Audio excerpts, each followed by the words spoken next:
지난 시간에 이단에 대해서 했습니다. 초기 이제 기독교 지금 초대 시대를 보고 있는데 기독교 초기에 몇 종류의 이제 이단이 발생했죠. 그래서 에비온주의, 그다음에 영지주의, 마르시온주의, 몬타누스주의, 그리고 마니교, 그런 이단들이 발생했는데 그 중에서 영지주의가 그 자신들만의 그런 비밀스러운 지식에 의한 구원, 믿음에 의한 구원, 하나님의 은혜에 의한 구원이 아닌 지식에 의한 구원을 주장했죠. 그러면서 그들의 가연설이나 이원론, 또 그리고 구원관에 있어서 예수님의 구속 사역을 부정하는 그런 교리를 주장해서 많은 악영향을 끼쳤는데요. 오늘날까지도 이제 영지주의의 영향은 크고요. 그래서 그런 이단들의 발생으로 인해서 이제 기독교 차원에서 몇 가지의 이제 제도를 정립하게 됐습니다. 첫 번째가 이제 성경을 정경화 작업을 했죠. 마르시온 같은 사람은 자신들의 자의로 이제 성경의 목록을 만들었기 때문에 정통 그 신학에 맞는 정경을 만드는 그런 정경화 작업이 시작됐고요. 그리고 또 교회를 올바르게 이끌어갈 감독제도가 이제 발달하게 됐고요. 신조가 이제 정립됐습니다. 그래서 사도들의 그 신앙 고백이라고 하죠. 사도신경, 대표적으로 이제 신조, 그 신앙의 규칙을 짧게 정립해 놓은 거죠. 그래서 그 신조가 발달을 하게 됐는데 그 중에 대표적인 게 이제 사도신경입니다. 근데 요즘 보면은 한간에 사도신경을 로마 카톨릭의 산물이기 때문에 이제 하지 말아야 된다. 우리 개신교에서는 하지 말아야 된다는 그런 주장이 있어요. 그래서 그게 목회자들이나 그런 분들이 주장하는 거기 때문에 괜히 그런 거는 아닐 것이다. 그래서 근거가 있으니까 그럴 것 같아서 제가 좀 찾아봤습니다. 그래서 오늘은 그 사도신경에 대해서 한번 살펴보려고 합니다. 우리가 주기도문과 함께 사도신경을 외우죠, 고백하죠. 예. 그래서 사도신경의 뜻은 사도들의 신앙 고백입니다. 나는 믿습니다라는 그런 신념, 신조라고 할 수 있죠. 근데 이 사도신경이 우리는 이제 사도들에 의해서 만들어졌고 초대 교회 때부터 계속 우리가 고백하고 있는 거로 알고 있는데 그 기원을 보면 조금 다른 걸 알 수가 있어요. 사도신경에 대해서 라틴 교부 루피노라는 교부는 사도신경에 대한 주석서를 썼거든요. 신경주애라는 그런 주석서를 썼는데 여기서 사도신경의 그런 사도적 기원을 주장하고 있습니다. 사도신경이 이제 사도들에 의해서 써졌다는 거죠. 사도들이 성령을 충만히 받고 복음 전파를 위해서 떠나기 전에 그리스도교 교리의 핵심 골격과 믿음의 규범을 정했다는 것입니다. 이와 같은 주장에 이제 교부 암브루시우스라는 사람도 동조를 했는데요. 이 암브루시우스는 서방교회 4대 박사, 4대 교부 중에 한 사람이고요. 유명한 어거스틴의 스승입니다. 이 암브루시우스도 이제 그 사도적 기원에 동조를 했고요. 이 사도신경 12항목으로 돼 있죠. 그 12항목이 12사도와 이제 연결됐다는 거죠. 12사도가 각각 한 항목씩 이제 신조를 고백했다는 거예요. 사도신경 처음이 뭐죠? 나는 전능하신 하나님 아버지, 성부에 대해서 나오죠. 그걸 이제 베드로가 고백을 하면 그 다음 줄은 이제 다른 요한이 고백을 했다. 그런 식으로 이제 썼다고 그 생각을 했고요. 그게 중세시대까지 계속 별 이의 없이 전달되었습니다. 그런데 사도들이 썼다는 것은 이제 근거가 부족해요. 그리고 12항목으로 이렇게 구성됐다기보다 성부, 성자, 성령에 대한 3개의 항목으로 구성되었다고 보는 것이 좋습니다. 그래서 그리스도에 대해서는 성육신하시고 순환당하시고 부활하시고 그 최후 심판과 구속사역, 그래서 예수님에 대해서는 상세하게 전개되고 있죠. 그리고 사도들이 작성하진 않았지만 성경의 근거에서 삼위 하나님에 대한 고백, 예수님의 대속 부활 영생의 교리가 이렇게 집약되어 있습니다. 지금 들으시면서 이제 우리 사도신경을 머릿속에 이렇게 생각하시면 되겠습니다. 그리고 최근 학자들의 연구 결과는 사도신경에 나타난 그 신조의 내용이 모두 성서적, 사도적 기원을 가지고 있음을 밝혀내고 있어요. 근데 이제 오늘날 현재의 사도신경은 수세기에 걸쳐서 이루어진 겁니다. 그래서 공동체의 이제 그 예식문, 전례문으로 이제 이해가 되는데요. 처음 사도신경의 원형은 로마 신조입니다. 150년경에 로마 신조라는 이름으로 만들어졌고요. 그 다음에 325년에 니케아 신경으로 이렇게 조금 개조됐고요. 381년 콘스탄티노플 회의, 431년 에베소 회의, 451년 칼케돈 회의를 거치면서 이게 확정되어지고요. 조금씩 수정되면서 그 이단 규명을 위해서 매 회를 거치면서 수정되어서 오늘날의 그런 사도신경의 형태를 띠게 되었습니다. 그래서 가장 첫 번째 만들어졌던 로마 신조, 사도신경의 원형이고요. 내용은 구약성경의 하나님이 창조주 하나님이심을 강조하면서 그분이 신앙의 대상이라고 선포를 했습니다. 그리고 둘째는 아들 예수의 독생자이심과 그리스도이심을 고백했습니다. 그리고 셋째로 이제 부활을 강조했습니다. 그런데 이 로마 신조는 오늘날의 그 사도신경과 형태가 달라요. 세례문답할 때 묻고 대답하는 식으로 그런 질의 문답 형식으로 되어 있습니다. 예를 들면 그대는 전능하사 천지를 만드신 하나님 아버지를 믿습니까? 그러면 네 믿습니다. 나는 믿습니다. 그리고 당신은 외아들 예수 그리스도가 성령으로 잉태되고 동정녀에게서 탄생함을 믿으십니까? 그러면 네 나는 믿습니다. 그런 식으로 이제 사용되었어요. 로마 신조가. 그리고 이제 325년에 아직 우리가 콘스탄티누스에 대해서 안 했는데 250년간 로마 제국의 기독교가 박해를 아주 혹독하게 받고 박해가 끝나거든요. 이 콘스탄티누스가 기독교를 공인하면서부터 박해가 끝났는데 이제 교리 논쟁이 벌어집니다. 삼위일체론이라든가 예수님이 인간이냐 신이냐 그런 기독론에 있어서 이제 논쟁이 벌어져서 교회 회의가 열려요. 그래서 최초의 교회 회의가 니케아라는 곳에서 325년에 열리는데요. 여기서 그 예수는 피조물이다. 하나님과 동일 본질이 아니다. 하나님에 의해서 만들어진 피조물이다라고 주장한 아리우스주의를 이제 이단으로 정죄하고 이 니케아 신경을 작성을 하게 됩니다. 그래서 니케아 신경의 내용을 잠깐 보시면 우리는 한 분 하나님, 곧 보이는 또는 보이지 않는 모든 만물을 지으신 전능하신 아버지를 믿는다. 그래서 창조주 성부 하나님에 대해서 나오고요. 그 다음에 예수 그리스도 독생자이신 예수 그리스도는 아버지와 동일한 본질이라는 거죠. 동등하다는 거죠. 그리고 그분은 이제 구원을 위해서 내려오셨다. 예, 거기까지는 이제 지금 사도신경과 내용이 같고요. 우리는 또한 성령을 믿노라. 2페이지입니다. 2페이지 보면 우리는 또한 성령을 믿노라. 우리도 성령을 믿사오며 있죠. 예.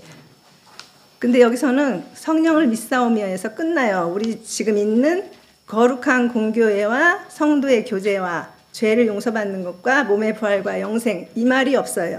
예, 여기까지 성령을 믿노라에서 끝나고 대신 무슨 말이 들어갔냐면 예수님이 하나님과 동일하지 않고 피조물이라고 말하는 사람들에게는 이제 저주가 있을 것이라는 이제 저주문으로 끝납니다. 이 카톨릭의 특성이 이런 공문서를 작성할 때 마지막에 이렇게 저주 문장이 많이 나와요. 예.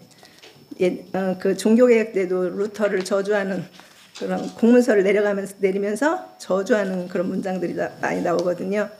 예. 그리고 나서 이제 신조 콘스탄티노플이라는 곳에서 381년에 또 이제 회의가 열리고 여기서 약간 지금과 비슷한 니케아 신경보다 조금 더 내용이 늘어난 신조가 작성됩니다.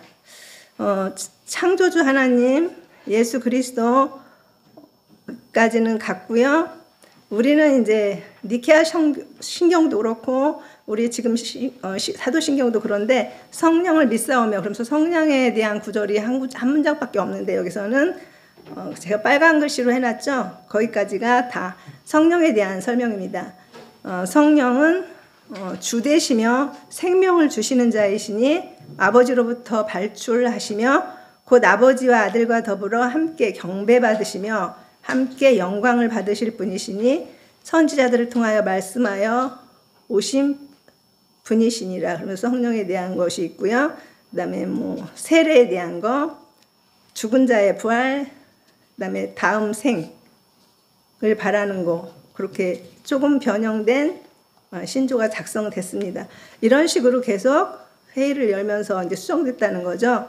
그래서 사도신경이라고 공식적으로 명칭을 붙인 사람은 390년 암브로시우스, 아까 어거스틴의 스승이라고 그랬죠.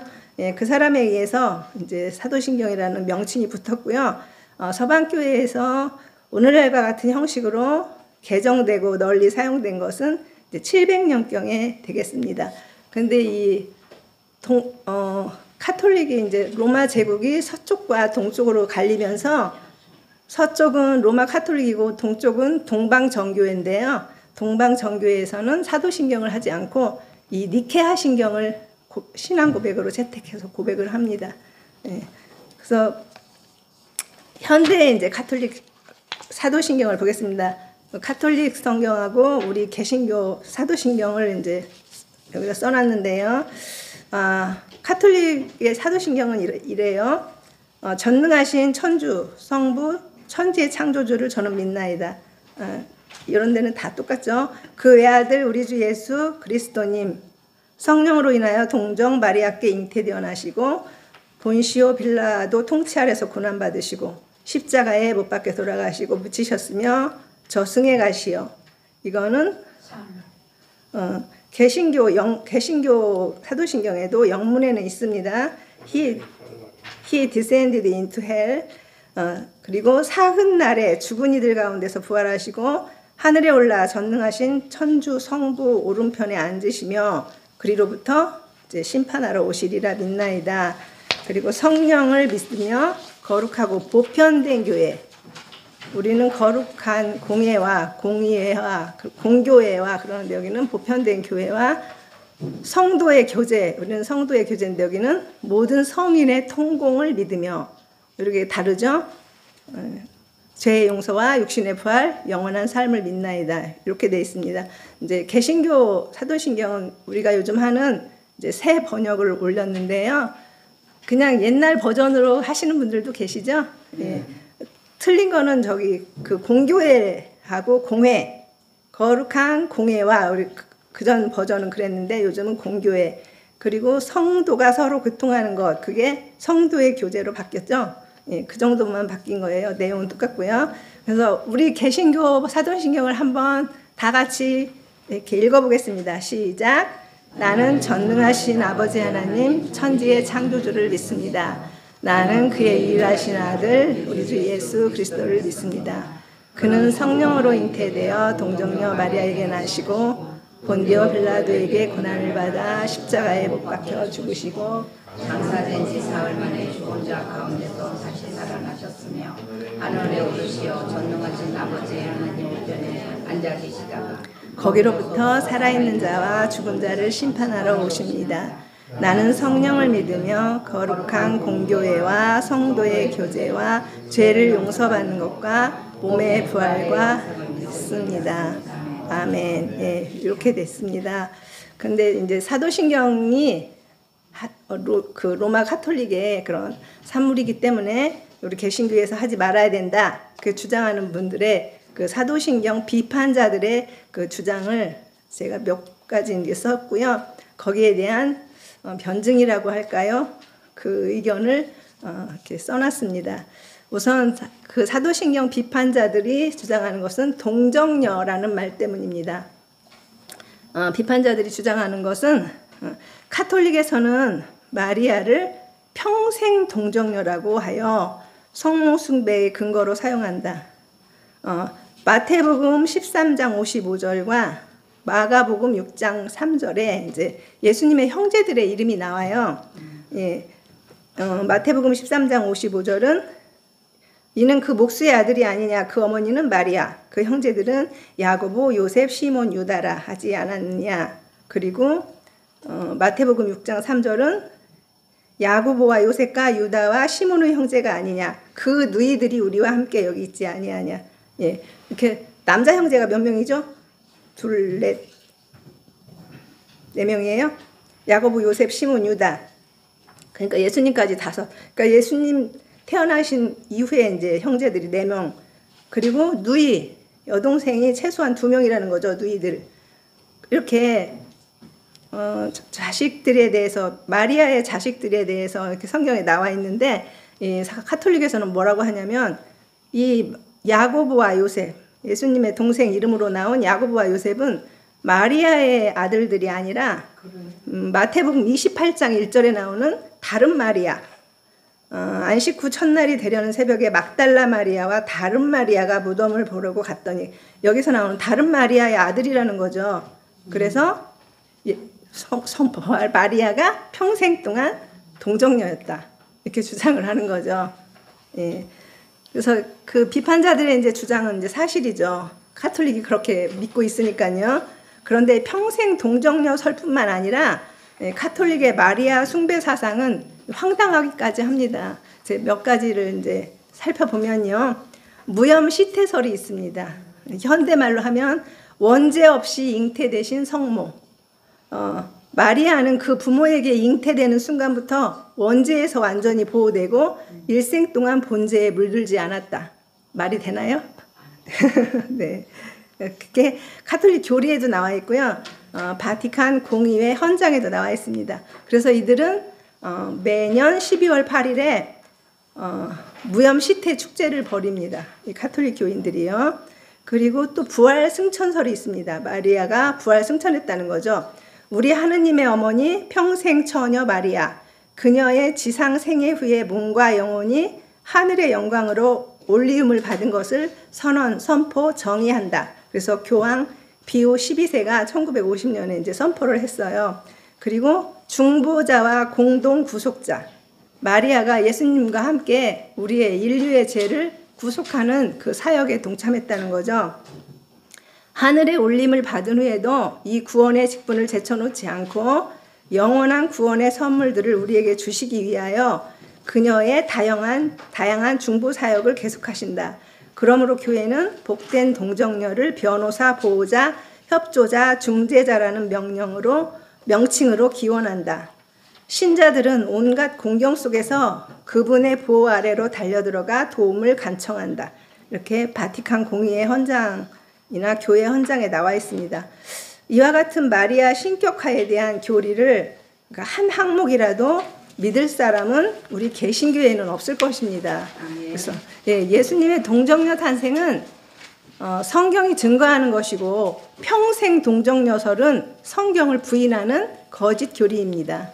카톨릭이 그러한 사상으로 신앙을 고백한다 할지라도 우리는 아니면 되는 거죠. 우리는 예수님께서 잉태되실 때 동정녀였던 것, 즉 예수님의 동정녀 탄생을 믿으면 되는 것입니다. 그리고 이제 저승에 가시오라는 말 때문에 또 이렇게 비판자들이 주장을 하는데요. 그 저승에 가시오라는 말은 한글로 번역되면서 천주교의 연옥 기분이 나고 이제 찜찜하다는 거죠. 그래서 삭제되었지만 영어 사도신경에는 그대로 남아 있습니다. 이 표현대로라면 예수님은 무덤에 장사되어 계셨던 3일 동안 이제 지옥에 다녀오셨다는 뜻이 되는데요. 성경에도 주님께서 옥에 있는 영들에게 전파하셨다는 말씀이 있습니다. 베드로전서 3장 19절이죠. 그가 또한 영으로 가서 옥에 있는 영들에게 선포하시니라. 사용해도 안 해도 문제될 것은 없는 거죠. 이 저승에 가시오라는 말은. 그리고 이제 거룩한 공교회, 우리는 거룩한 공교회 또는 거룩한 공회 이렇게 쓰고 있는데, 카톨릭에서는 이제 거룩하고 보편된 교회라는 표현을 썼어요. 그게 영어로는 The Holy Catholic Church 그렇게 되는데요. 그래서 사도신경을 비판하는 사람들의 주장은 사도신경이 쓰여진 배경을 살펴보면 캐톨릭이란 단어가 보편적인 의미로 쓰여진 것이 아니라, 보편적이라는 그런 말로 쓰여진 게 아니라 베드로를 초대 교황으로 모시고 있던 당시의 카톨릭 교회로서는 땅 이외의 모든 교회를 대표하는 유일한 교회가 이제 카톨릭 교회라고 주장하고, 이것을 반대하던 사람들을 이단으로 정죄하던 때에 이제 사용한 단어라는 거죠. 그래서 자신들만의 교회, 카톨릭 교회라는 뜻으로 사용했다는 거죠. 그런데 사실 캐톨릭이란 뜻은 보편적 혹은 세계적, 우주적이라는 뜻이에요. 그래서 영어 번역본 중에는 이 캐톨릭이라는 단어를 피하기 위해서 유니버셜이라는 단어로 번역해 놓은 것도 있습니다. NIV 성경 같은 경우에요. 그러나 이 단어는 캐톨릭이든 유니버셜이든 일반적으로 사용될 경우 별 문제가 없습니다. 개신교도 캐톨릭 처치, 보편교회라고 해서 별 문제가 될 것이 없는 거죠. 예, 그래서 이 말 때문에 이제 사도신경을 하지 말아야 된다, 그건 아니라는 거죠. 그리고 이제 성도의 교제, 성도가 서로 교통하는 것, 우리는 그렇게 쓰고 있는데 카톨릭 성경은 성도의 통공이라고 쓰고 있습니다. 성도의 통공, The Communion of Saints. 그래서 비판자들이 주장하기를 성도, 세인트라는 말은 우리가 알기에는 성도가 서로 교통하는 것을, 모든 세상의 성도들이 서로 영적으로 함께 교제하는 것으로 잘못 알고 있다는 거죠. 카톨릭은 이런 뜻으로 사용하고 있지 않다는 거죠. 카톨릭에서 말하는 성도는 믿는 성도들을 일컫는 말이 아니라 죽은 카톨릭의 성인들을 말하는 거라는 거죠. 예, 성인이라는 말은, 세인트라는 말은 살아있을 때 행한 선행들로 인해서 죽은 후에 교회가 거룩한 사람으로 이제 공표한 사람들이에요. 그래서 카톨릭에서 엄선한 소수의 사람들, 죽은 사람들, 이것은 성경에서 책망하고 있는 바 강신수를 권장하는 것과 같은 이제 미신에 속한 것이죠. 그래서 카톨릭에서는 이렇게 죽은 사람들, 품행이 바르고 순교했던 사람들을 이제 시복식, 시성식을 거쳐서 로마 교황청에서 복자, 성자라는 칭호를 붙여주거든요. 그래서 우리나라 성인이 103명이 있고요. 우리나라 사람들도 조선시대 때 막 카톨릭 그 박해 때 많이 순교당했잖아요. 그 사람들을 다 성인으로 추대해 준 거예요. 죽은 사람들 그렇게 추대해줘서 무슨 소용이 있을까. 네. 그리고 복자가 124명입니다. 그래서 우리나라의 성인과 복자가, 카톨릭의 성인과 복자가 226명인가요? 예, 227명이 있습니다. 예, 그래서 이렇게 죽은 사람들을 말한다는 그 카톨릭의 주장도 이제 맞는 말인데요. 그렇기 때문에 이제 사도신경을 하지 말아야 된다는 말도 맞는 말인데, 이 성도의 통공 이런 것들은 연옥교리와 같은 맥락이라고 할 수 있습니다. 카톨릭의 성도는 죽은 지 오랜 세월이 경과한 뒤에 특별 심의를 거쳐서 서품되는 복자, 성자 등 죽은 자를 지칭하는 개념이고요. 지상 여정에 있는 그리스도인들의 일치가, 그러니까 살아있는 사람들의 그 그리스도와의 일치가 그리스도와 결합시켜주는 것과 마찬가지로 죽은 사람들, 성인들의 일치가 우리를 그리스도와 결합시켜준다고 카톨릭 헌장에서 이제 말하고 있습니다. 예. 이와 같이 카톨릭 교회가 자의대로 왜곡시킨 성도의 개념을 우리는 이제 성경에 나온 의미대로 제대로 사용하면 되는 거죠. 성경에서 말하는 성도란 예수 그리스도를 구주로 믿는 모든 신자들, 고린도전서 1장 2절의 말씀처럼 그렇게 믿으면 되는 거고요. 카톨릭의 그런 성도 개념을 우리는 배격하면 되는 것입니다. 그리고 비판자들의 주장 보면 통공이라는 말은 참 어려운 말이죠. 카톨릭에서는 많은 말들을 이렇게 만들어내는 것 같아요, 한자어로. 통공이라는 것은 공을 통한다, 공로, 공적, 그런 것이 평생에 쌓아놓은 공로, 공적이 이제 통한다는 거죠, 이 살아있는 사람들과. 그래서 죽은 누군가가 다른 성도들을 위해서 기도, 선행, 희생 등을 통해서 이제 대신 공로를 쌓을 수 있다는 거예요. 개인 구원이 아니라 다른 사람이 도와줄 수 있다는 거죠. 죽은 사람들이 특히. 예, 카톨릭 교회는 이것을 성인 숭배의 근거로 삼고 있으며 산 자와 죽은 자가 교통하는 교리적 근거로 삼고 있습니다. 이러한 교리로 인해서 카톨릭에는 지금까지도 죽은 자들을 위한 기도가 유효하며 죽은 자들의 이름으로 봉사하고 헌금하기도 합니다. 그래서 연옥에 있는 조상들을 위해서 현재 살아있는 사람들이 헌금하고 봉사하면 빨리 천국으로 옮겨갈 수 있다고 그러죠. 예. 이 비판자들의 통공에 대한 주장도 이제 맞는 말입니다. 카톨릭에서 그렇게 사용하고 있습니다. 예, 카톨릭의 교리를 더 상세히 들여다보면 카톨릭 교회 회의인데요. 트렌트 회의에서 결의한 교리에서는 그리스도와 함께 통치하는 성인들이 인간들을 위하여 하나님께 기도를 올리고 있다. 그러니까 죽은 성인들이 우리 인간들을 위해서 기도하고 있대요. 그리고 교회 헌장, 카톨릭 교회 헌장 49항에는 그러므로 그리스도의 평화 속에 잠든 형제들과 나그네들, 우리 지상교회의 신자들의 결합은 조금도 중단되지 않으며 말 어렵죠? 영신적, 영적 선익의 교류로 더욱 튼튼해진다. 그러니까 죽은 자들의 공로가 우리 살아있는 사람들에게 덕이 된다는 거죠. 그리고 최근 카톨릭 문서, 옛날에만 이랬던 게 아니고 지금도 이렇게 믿고 있습니다. 최근 카톨릭 문서를 하나 보게 됐는데요. 22년도에 5월 29일자 반포성당의 그 글인데요. 어떤 이제 카톨릭 교리 사상 무엇이든지 물어보세요 하는 그런 질문이 이제 올라왔는데 그 반포성당 신부가 대답을 했더라고요. 죽은 자들을 위한 기도가 유효한가요? 이렇게 물어봤어요. 그러니까 답을 하기를 기도, 선행, 희생 등으로 서로의 구원을 위해 공헌할 수 있다는 것입니다. 그리하여 우리 교회는 모든 성인 대축일을 죽어서 성인이 삼은 사람들은 그 죽은 날이 대축일이에요. 대축일을 통해서 우리가 기도 받을 수 있고 위령성월 11월 달인데요.